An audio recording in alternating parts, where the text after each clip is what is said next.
a ver uno de las, se llama esto, Cristian, las fundaciones, fundamentos del cristianismo. ¿Esto debido a qué? Debido a las muchas personas que vienen y de diferentes lugares necesitamos entender qué creemos todos. Y para entender eso, ustedes necesitan entender en qué creemos nosotros y sepan bien que esto no es una secta, que esto alguien no le está vendiendo aquí nada, sino que hay bases bíblicas de esto y para eso vamos a generar una nivelación de nuestro conocimiento cristiano. Entonces, en ese sentido, este Dios es bueno, es una de las bases de nuestro cristianismo. Si a alguien alguna vez se le cae eso, déjeme decirle en simple, se le cae todo. Se cae la cruz de Cristo, se volvió Dios un manipulador, nosotros somos títeres de Él, entonces Él hace el bien, pero también hace el mal, entonces nos tiene atrapados en este... Eso es paganismo, eso no es cristianismo. No es que Dios provoca la enfermedad para a través de la enfermedad poder hablarte. No, está loco, Dios no tiene nada que ver con esto. Pero todas estas creencias, pseudocreencias de fe o fundamentos de fe, al final han hecho una iglesia que por muchos años se predicó como un Dios tirano, o como un Dios que es como muy déspota, como un Dios muy lejano, y un Dios que está esperando a que te equivoques para hacer caer su rayo aniquilador y te deja pero listo. Eso no es así. Es más, muchas veces la religión y líderes religiosos de cualquier tipo de religión han usado este tipo de imagen de Dios para presionar a que la gente vaya a la iglesia. Es más, si le mostrara la imagen del diablo antigua, ese con cacho, rojito, con colita y todo, eso no es bíblico. Son imágenes que se inventaban en esos tiempos, ¿para qué? Para que la gente tuviera tanto miedo a eso que no llegase nunca a querer estar con el diablo. Entonces tenían al Cordero de Dios y un Jesús así bien noble, bien bonito, y tenían al macho cabrío. Y el macho cabrío era este con cuernos, feo. Entonces hacían esta diferencia, pero estas son diferencias eclesiásticas. Se levantaron en ese tiempo para presionar a que la gente fuera a la iglesia y tuviera miedo al castigo. El problema que esto produjo, mucha gente viniendo a la iglesia no porque quería encontrarse con Dios, sino porque no quería ir al infierno. Entonces mucha gente iba a la iglesia por miedo a no irse al infierno. Es más, esa gente se crió en iglesia, yo puedo mirar alguna, fijamente, la conozco por hartos años, donde si es que en un momento la mamá se ausentaba, o la abuelita, perdón, se ausentaba, que la crió, ella pensaba que había sido el rapto y ella se quedó. Entonces ella se desesperaba porque pensaba que había hecho mal, entonces ahí se ponía a pedir perdón por todos los pecados que había hecho porque pensaba que el rapto se había llevado a su abuelita. Entonces, este tema de vivir con temor a que Dios nos deje, este tema de vivir con temor a que Dios nos castigue, este tema con vivir con temor al infierno, no es bíblico. ¿Ok? Dios es bueno. Usted va a cualquier cultura, usted le va a pasar a Estados Unidos, usted va a Estados Unidos, están todas esas como God's good all the time, God's good, ¿cierto? Y celebran esta canción. En Chichegua se dice, Jisu ni abuino, Dawi sonse, Jisu ni abuino. Entonces todos celebran Dios es bueno todo el tiempo, Dios es bueno. ¿Pero Dios es bueno? Y la pregunta la tenemos que hacer cuando nosotros miramos y nos hacemos esa pregunta a nosotros. Quiero decirle que bíblicamente, por lo menos en este intertanto, Dios es bueno. Éxodo 34, 6, 7, Dios está dando a conocer a un pueblo. El Señor pasó por delante de Moisés proclamando, Yahvé, el Señor, el Dios de compasión y misericordia. Lea bien. Yahvé, el Dios de compasión y misericordia. Soy lento para enojarme y estoy lleno de amor inagotable. Y fidelidad. Yo derramo amor inagotable a 1000 generaciones y perdono la iniquidad y la rebelión y el pecado, pero no absuelvo al culpable, sino que extiendo los pecados de los padres sobre los hijos y sus nietos. Toda la familia se ve afectada hasta los hijos de la tercera y cuarta generación. Escuchen lo primero que dice, que es compasivo, que es misericordioso, que se enoja lento y que tiene amor inagotable y fidelidad, ¿cierto? Y que derrama amor inagotable a 1000 generaciones. Lo primero que está hablando de lo perdonador, de lo no rencoroso, de lo amable, de lo misericordioso, de lo compasivo que es. No está hablando de lo malo que es, pero algunos se toman de estas últimas para decir, pero no perdona al culpable, no lo dejará sin juicio. Y empiezan a hacer hincapié en esos versículos, en esas frases de la última parte del versículo.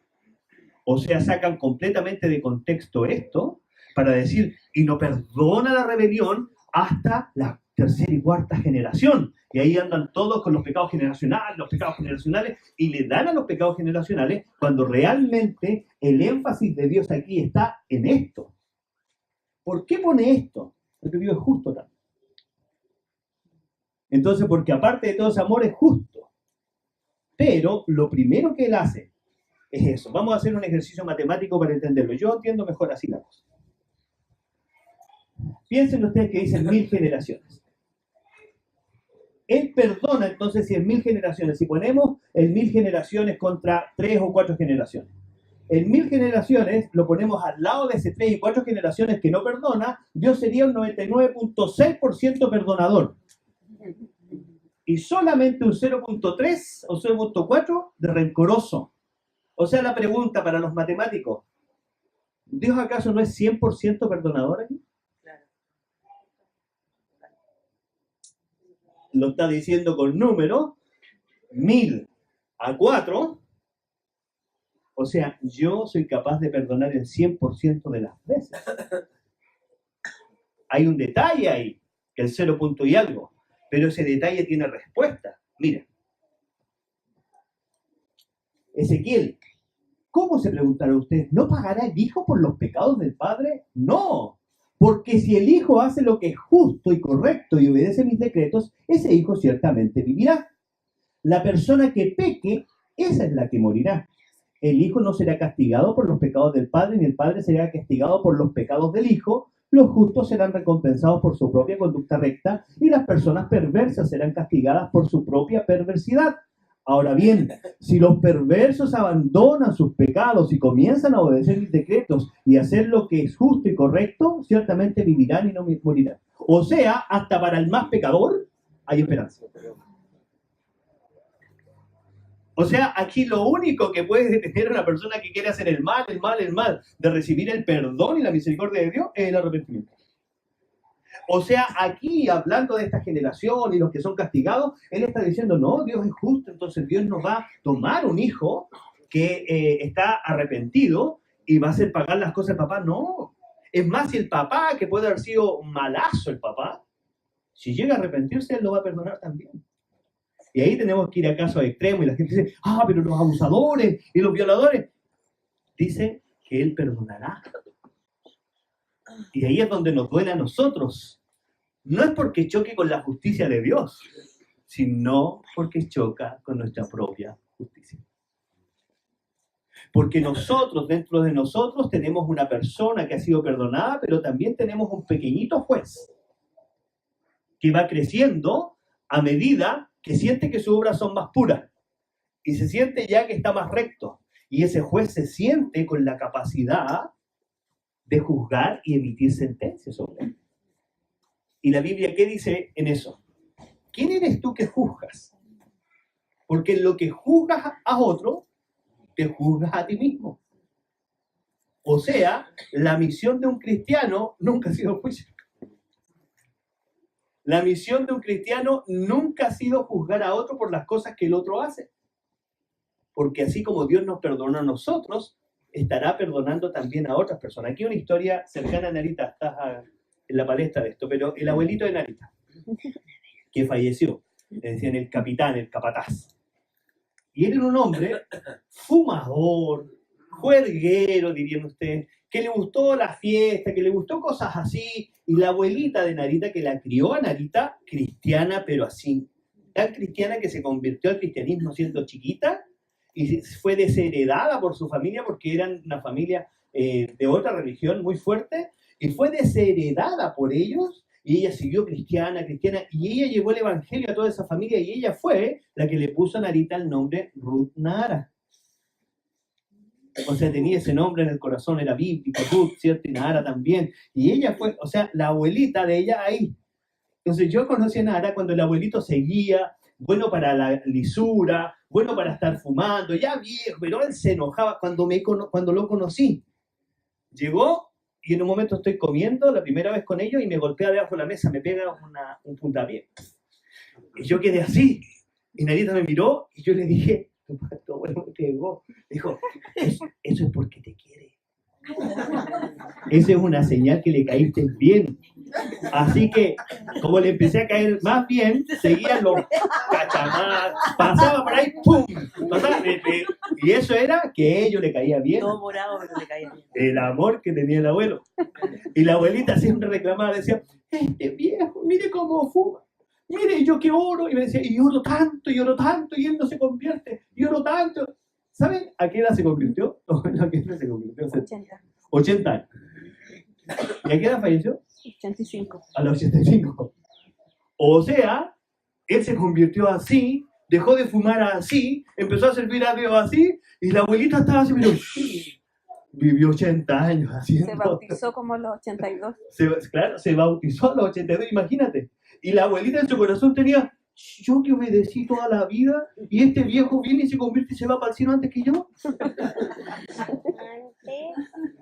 ¿Qué es lo que chocaba para la abuelita ahí si no era su propia justicia? La propia medida de lo que es justo y lo que no.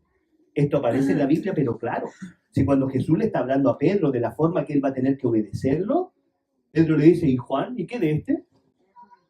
Y Jesús le dice, ¿qué te importa ese? Le dice literalmente eso. A unos jornaleros, claro, que a uno les paga tanto y otros que llegaron tanto, les sigue pagando lo mismo y reclamando, pero oye, si yo soy el más viejo. Y esos que llegaron al final de la cosecha, la Biblia habla que en ese nivel de justicia nosotros no nos podemos meter.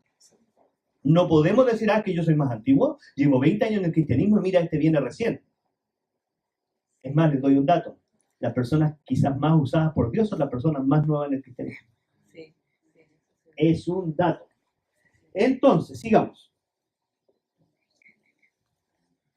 Mateo dice lo mismo, pues el Hijo del Hombre vendrá con sus ángeles en la gloria del Padre y juzgará a cada persona de acuerdo a sus acciones, es decir, justicia.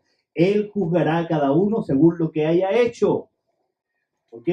Miren, yo vengo pronto, traigo la recompensa conmigo para pagarle a cada uno según lo que haya hecho. Soy el alfa, el omega, el primero y el último, el principio y el fin. O sea, en el Nuevo Testamento también seguimos llenos de esto. Y ya por último, para afianzar esto, este pensamiento, imagínense que la vida sea este camino. Imagínense este versículo en Salmo que dice ahí, pues su ira dura solo un instante, pero su favor perdura toda la vida. El llanto dura toda la noche, pero con la mañana llega la alegría. O sea, imagínense que este camino, que esta línea segmentada en el camino, es la vida. ¿Qué pasa si la Biblia dice que su ira dura solo un instante? Duraría eso su ira. O sea, Dios a lo largo de su vida tiene más posibilidades o 100% de posibilidades de estar feliz con usted, de caminar con usted, de quererlo a usted, que de juzgarlo a usted. Si Dios hubiese querido venir con juicio, no hubiésemos tenido a Jesús viniendo. Hubiésemos tenido otro diluvio o otra cosa por el estilo. Entonces, ¿de dónde sacamos el juicio? Es simplemente de una necesidad de nosotros transformar las personas y apartarlos de lo que nosotros creemos que afecta a Dios. Error. El pecado no afecta a Dios. El pecado nos afecta a nosotros. Dios no es que pecamos tanto que Dios se terminó. No se va a terminar. Nosotros no vamos a estar al lado de Él. Es más, cuando la gente dice, no, es que Dios creó un infierno para los pecadores, error teológico. Dios nunca ha creado un infierno para el pecador. El infierno fue creado para el diablo, Satanás y sus demonios. Para eso está este modelo infierno, este modelo lago de fuego, pero no para hijos. Él no es un papá que tiene un lago de fuego, una piscina de fuego en la casa esperando por si tú te portas mal y te mete un ratito ahí y te dice, mira, acércate, ahí te vas a caer. Si es que sigue así. Dios no es así.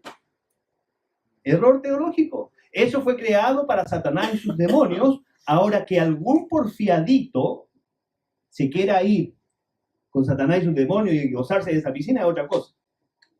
Pero eso nunca fue creado para los hijos de Dios. ¿Por qué? Porque eso vende al final la imagen de un Dios sádico, de un Dios que tú estás cometiendo pecado y Dios está mirando cómo te va a quemar en el infierno. Mira cómo me acuerdo que me toqué con un pastor hace tiempo y él me dijo, uy, ¿cómo se va a gozar el Señor cuando la gente esté pagando sus pecados en el infierno? Dios mío. Eso sonaría, yo le diría a los chilenos realmente. Su madre. ¿Sí? De verdad te digo. O sea, imagínate yo predicando el evangelio pensando que, hey, ojo, cuidadito con lo que haces. Ya vas a estar sintiendo calentito aquí abajo. Imagínate cómo... Qué ridiculez. El evangelio nunca ha hablado de eso. Y aquí las clásicas preguntas que le vienen a uno cuando la gente discute que Dios es bueno.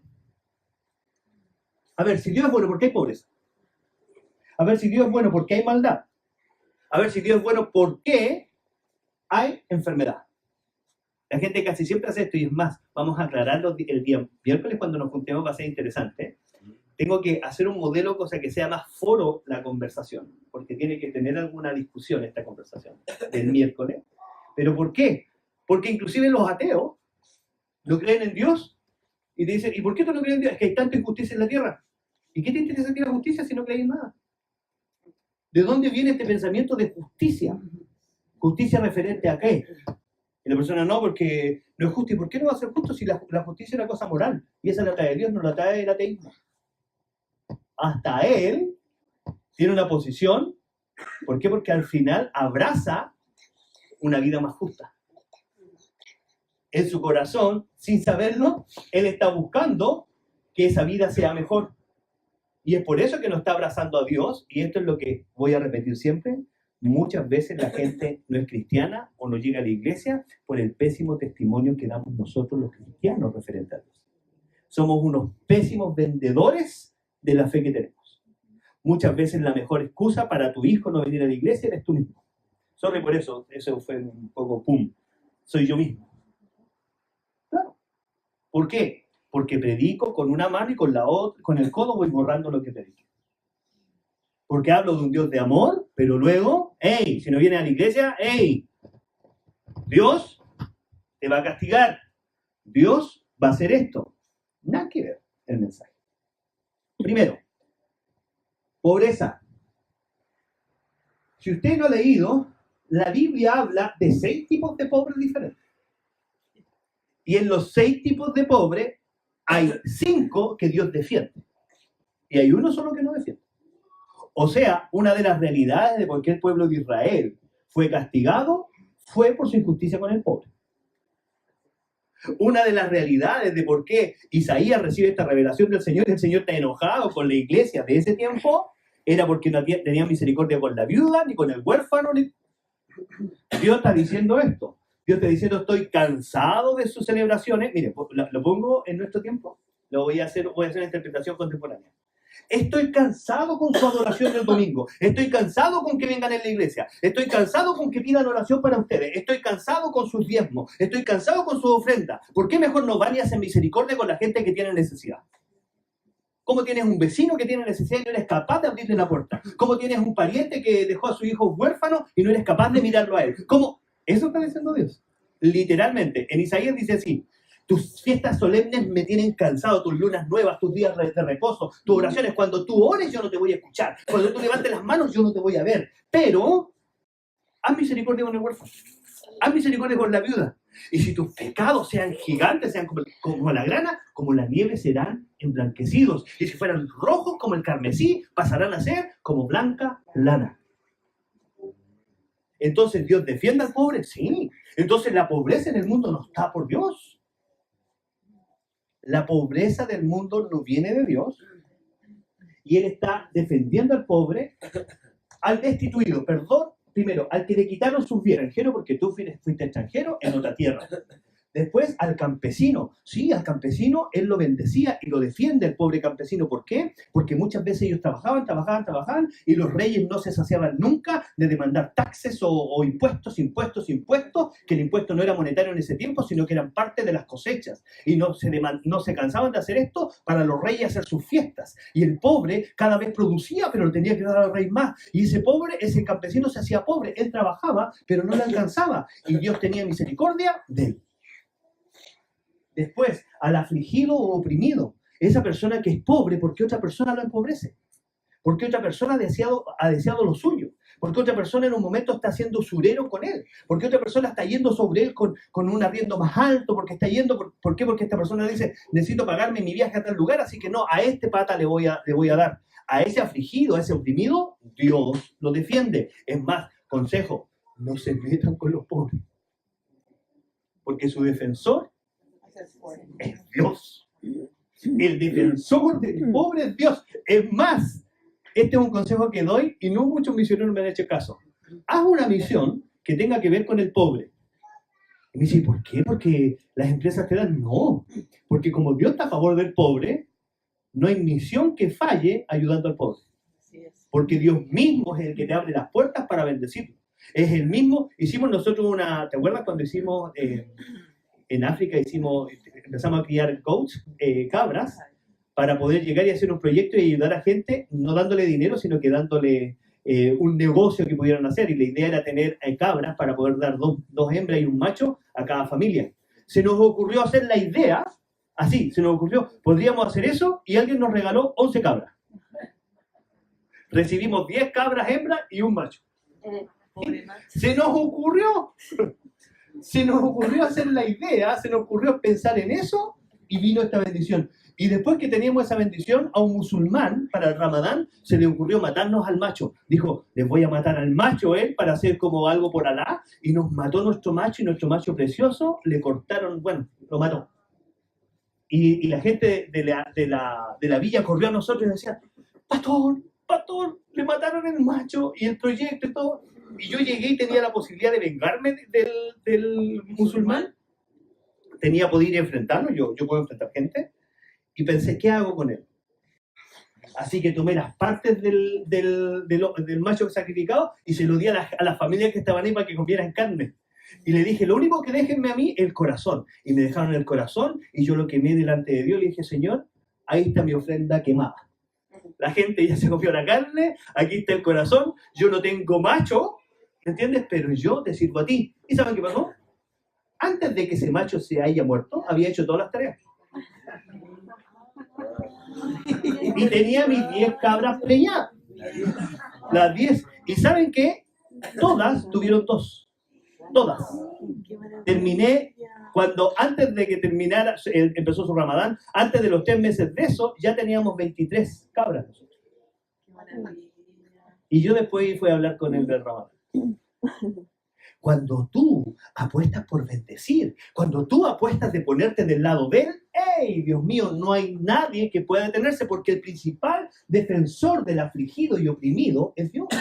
Es su socio y el mayor inversor. ¿Ok? El necesitado o pobre. Hay gente que es pobre y simplemente está necesitado. Y es pobre, hizo mal un negocio, le fue mal, la familia fue pobre, el papá fue irresponsable, algo pasó, pero son pobres. Él, en la palabra de Dios dice que tiene misericordia del pobre. Y él habla de esa ofrenda, él habla de dar al pobre, él habla de bendecir al que tiene necesidad, él habla de esto. O sea, Dios no tiene que ver con este pobre tampoco. El económicamente o políticamente inferior, ese pobre también es defendido por Dios. ¿Sí? Ese pobre que es pobre producto de la situación política de un país. Ese pobre que es pobre según la economía de un país. Ese pobre que es pobre, ¿por qué? Por las decisiones de otros está siendo pobre. Ese pobre que es pobre, como en el caso de Venezuela, ¿por qué? Porque hoy día la inflación es increíble y tienen que pagar para transitar en un taxi no sé cuánta cantidad de plata, que son como 4 o 5 sueldos. Ese pobre, Dios también lo defiende. El espiritualmente pobre, esa persona que está afligido, que psicológicamente no puede andar, que que su depresión está por sobre él, esa persona que está afligido el espíritu, Dios lo defiende también. Aquí el único pobre que se encuentra con problemas con Dios, en ocasiones, es este y este. Porque muchas veces algunos de esos pobres quieren ser pobres. Y a ese le gusta que le den. Y esa vida es más fácil para ellos. Y ese pobre es el flojo. Y cuando Dios identifica un flojo como ese, Tesalonicenses dice, si no trabaja, no coma. O sea, él también se enfrenta al pobre y dice, hey, a trabajar. Dice que no se le pone bozal a buey que trilla. Está hablando de que no se le tapa la boca al animal que está trabajando, él puede comer libremente. Y Dios está impulsando, sobre todo en Tesalonicenses, a que la gente no sea floja, que no sea perezosa, que haga lo suyo. Y él enfrenta a ese pobre. No sé si a usted le ha pasado, pero yo lo he hecho en África, lo he hecho en mi país, y parece que lo hice aquí también una vez. Cuando hay personas que llegan y me van a pedir, porque tienen hambre, y están así de gordos. O sea, que se vaya a morir de hambre, no creo. Entonces llegan en África y se acercan así, te están diciendo como tengo hambre. Entonces sí, hambre, mira, y le tocáis los rollitos y él se pone a reír. Claro, es un pobre vivaracho o así como astuto. Gente que quiere que le sirva. Es más, muchas misiones que dan alimentos en África se ponen a dar alimentos y a ellos no importa, ellos dan alimentos y quieren tener la cifra. Pero muchos de los que hacen la fila es gente que no quiere trabajar y que se alimenta de las misericordias de otros. A ese pobre, Dios no defiende. No, para nada. Yo he visto gente que va a su trabajo y ven que los blancos están dando comida y se ponen a la fila. Como para la colación. A ese pobre, Dios no defiende. Y hay otro pobre que no defiende.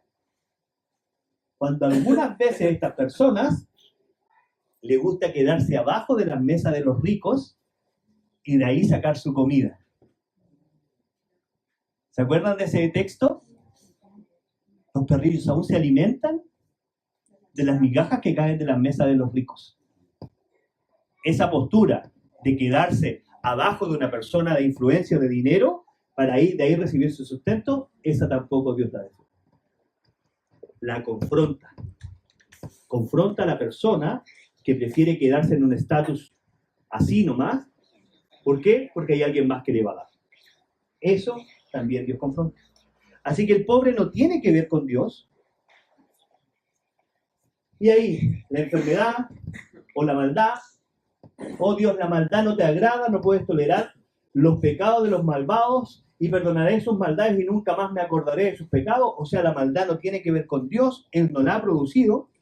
Y después, la última era enfermedad.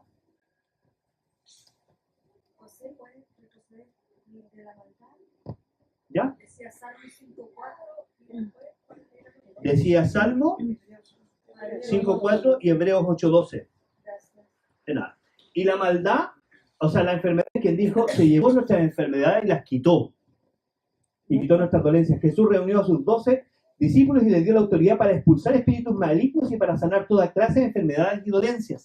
Él está en contra de la enfermedad, en contra de la maldad. La maldad, la enfermedad, no es su socio. Entonces hay un Dios que ustedes no entienden quién es y lo siguen buscando. Que es un Dios que lo buscan ustedes pretendiendo que tienen como please him, como complacerle, como hacerles misericordia, No, ese Dios está en busca de ustedes. Les voy a mostrar, como dije que voy a compartir corto, ¿cierto? Ya me pasé de mi propio dato. Como dije que voy a compartir corto, vamos a hablar de estos temas de principios y fundamentos cristianos los miércoles. Vamos a ir un poco más profundo en vamos a hacer una introducción y luego vamos a hablar con la creación. Vamos a empezar con la creación. Pero quiero poner un concepto que es un principio cristiano que se llama providencia divina. La providencia divina no es la divina providencia. Ojo con eso. El concepto, fundamento cristiano se llama providencia divina. Significa que Dios está atento a cualquier necesidad que nosotros tengamos. que Él nos respalda, que Él, inclusive cuando no los vemos, inclusive cuando no lo merecemos, Él está respondiendo. Inclusive está haciendo milagros en personas que no merecerían un milagro. Y uno dice, pero ¿cómo Dios le está ayudando a este? No, claro, porque hay una providencia divina, significa que su bondad es tal que Él puede ayudar inclusive al que no cree en Él. ¿Por qué? Porque su tema es hacer el bien, hacer el bien, hacer el bien, hacer el bien. Entonces, en tu vida, yo voy a pedir un día a Dios que lo haga esto en el cielo. Yo sé que Él debe ser con Putin como yo en esto. Señor, muéstranos un video de lo que no se vio en nuestra vida, de lo que nosotros no vimos. Y vamos a ver un montón de circunstancias donde Él hizo cosas que nosotros ni siquiera vimos. Que nos salvó justo de un vehículo que nos iba a golpear y Él llegó. Que justo iba a pasar un accidente y Él no nos dejó tomar ese vehículo. Que justo en un momento, no sé, mandaba un ratero y Dios nos hizo invisible del ratero. O que justo íbamos a comer algo infectado con algo y algo pasó, se cayó el plato. O sea, hay una forma que Dios actúa que para el ateo es como, una coincidencia, you are lucky. Nosotros no, porque nosotros somos cristianos. Los cristianos no estamos sujetos a la coincidencia. Los cristianos no estamos sujetos a la suerte. Hay un Dios que hace una providencia divina con nosotros y sustenta nuestra vida y es capaz de hacer vivir un Moisés cuando Moisés, por desafiar al faraón, debía haber muerto pero inmediatamente. Es capaz de generar esa providencia hasta el día de nuestra salvación inclusive. Es capaz de cuidarnos inclusive de las maldades, sobredosis, situaciones, simplemente para que un día lleguemos a conocerlo. Eso se llama divina providencia o providencia divina. ¿Cierto? Dios está atrás de esto. Hice un video acerca de algunas providencias divinas. Esto no se escuchaba bien delante, así que vamos a ver.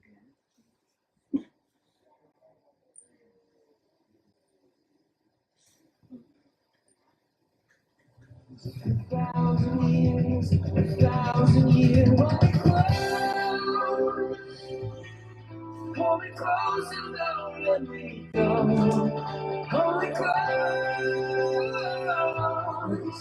like I'm someone you love. Hold me close. The darkness just lets us see who we are. I'll give you life inside of me.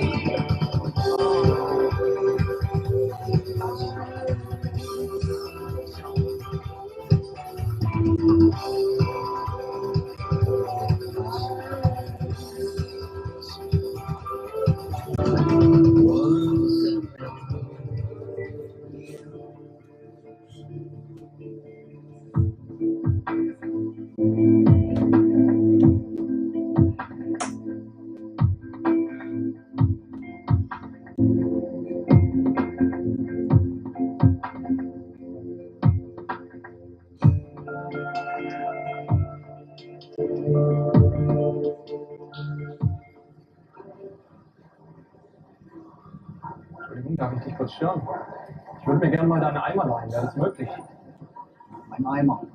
Ja, ein bisschen drauf spielen. Spielen mit meinem Eimer. Ja.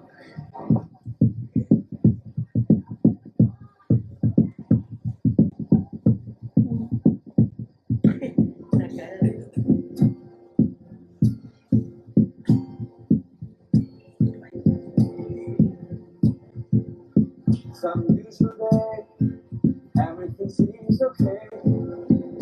Lights in the mirror are perfect for work.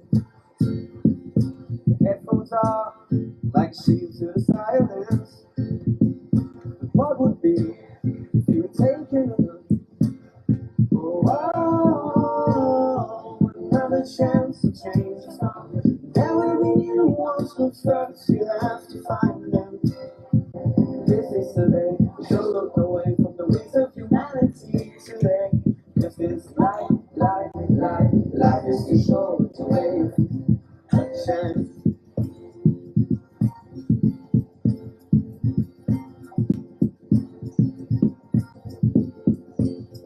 Every evening you're watching TV, there's another misery.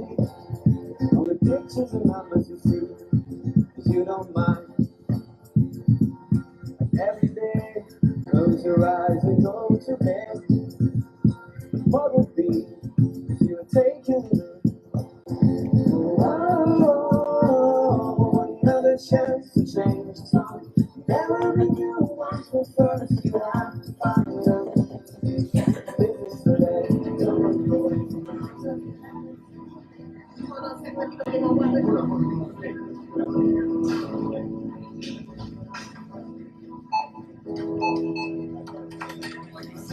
Almost there's an object. Yeah, go.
Danke für den Eimer.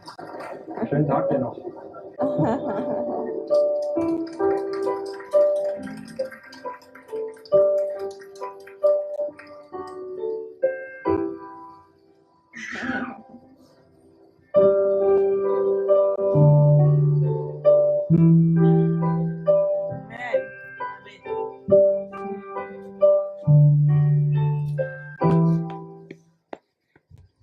Esa bondad viene de Él.